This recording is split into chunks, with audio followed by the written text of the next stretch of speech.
Hello Virgo, Sun, Moon, Rising, and Venus signs. Kamusta kayo? Sana po ay nasa mabuti kayong kalagayan. Welcome back po sa Star Tarot. Kung bago kayo rito, welcome din kayo. Thank you sa inyong support.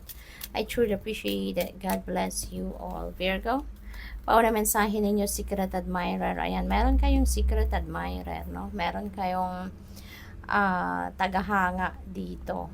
Sikreto. Siguro, tinatanaw-tanaw lang kayo nito. Hindi ito nakakapaglakas ng loob siguro, no, na magsabi sa iyo na kanyang nararamdaman. We have tulip, ayan, great passion. Hala, baka si secret admirer ninyo, ayan, baka magpapahayag na to ng kanyang crush sa'yo, ng kanyang pag-ibig sa'yo, or kung ano pa man, ano, you have that great passion. Sa ngayon, parang kayo din yan, ano, baka kayo yung magkakaroon ng great passion towards siguro sa kung ano man, let's say for example, sa person ninyo, sa love life, baka passion din ninyo yan sa kung anong ginagawa ninyo, 'di ba? Trabaho, hobbies, mga ganon. We have elephant, a long journey, either physical or mental, will leave you wiser at the end. Virgo, maaaring meron kayong physical travel dito, Virgo, no? So, maaaring yung travel na to malayo-layo, no? This could be international travel or baka domestic travel pero malayo ang pupuntahan ninyo. Possible din na malayo ang iniisip ninyo. Siguro meron kayong problema, concern sa ngayon na iniisip, no? At malayo ang nararating ng isip ninyo. We have been, wow, may bagong trabaho kayo, bagong career, no, Virgo. So, congrats. Maaaring ito na yung good news na matanggap ninyo sa ngayon, na matanggap na kayo sa trabaho, or baka meron kayong nilalakad na bagong career path, no, at maaaring ito na yon.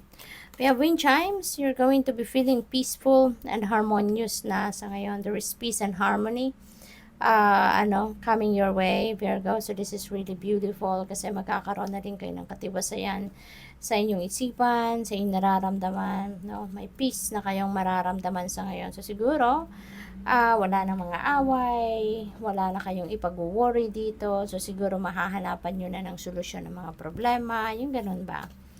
Wow, a wish is granted. Thanks God, no? Thanks God, praise God, Virgo. Meron kayong wish na matutupad.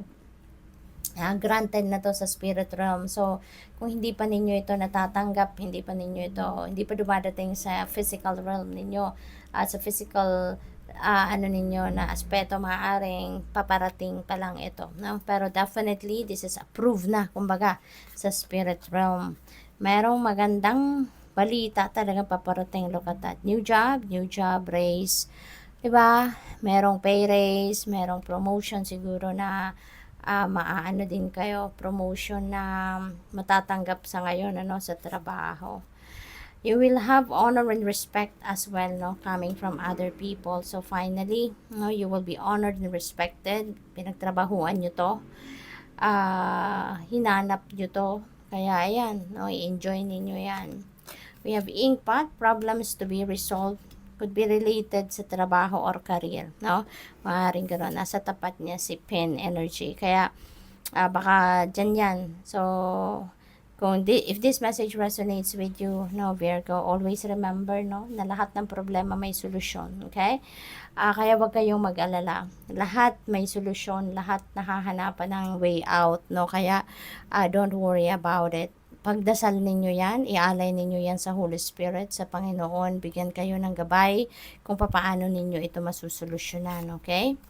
We have carrot, there is an opportunity coming your way. There is also windfall of money, no, na marireceive kayo, Virgo. So this is really beautiful.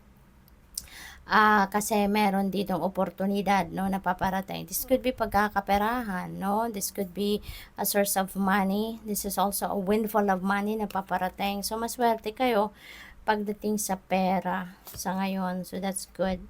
Merong kasalan magaganap. Baka kayo magpapakasal, Virgo. Makikakasal na kayo. Kung hindi man, baka merong attendan kayong kasalan, baka maiimbitahan kayo sa isang wedding, no? Kung hindi man, baka business partnership ito, marriage and business, no? So, baka meron kayong magiging kasosyo. We have Ram, a stubborn and aggressive person. Ayan. So, nako, ingatan nyo na lang na ma-encounter ito. Kung sino man ito, nako, magkakahatid lang ito ng ng negative energy sa inyo. Kaya as much as possible, iwasan nyo na lang ang taong yan. Deadmahin nyo na lang. We have Lion, time to act. Kung ano man ang... So, pinakita sa akin ng guides ko yung card na to agad pagka bukas ko nito. So, maaaring ito yung kailangan na ninyong aksyonan, yung problema. So, if this message resonates with you, take action towards that, para mahanap ninyo agad ang solusyon dito, makalabas agad kayo sa sitwasyon na to. So, wag na kayong magpatumpik-tumpik pa, wag na kayong magdalawang isip pa, gawan nyo na ng paraan ito. Kung ano man ang naiisip ninyo na maaaring magawa ninyo para masolusyonan ang problema, do it now, okay? Take action now. Changes in your life, there are a lot of changes, kasi changes, marami itong pagbabago na maaaring maganap sa buhay ninyo, and that could be in various areas of life, depende sa inyong sitwasyon. So, kayo lang ang tanging nakakaalam kung anong sitwasyon yan na magbabago sa buhay ninyo, okay? Ladder, climbing towards success, ayan. So, hopefully, yung success na to is sa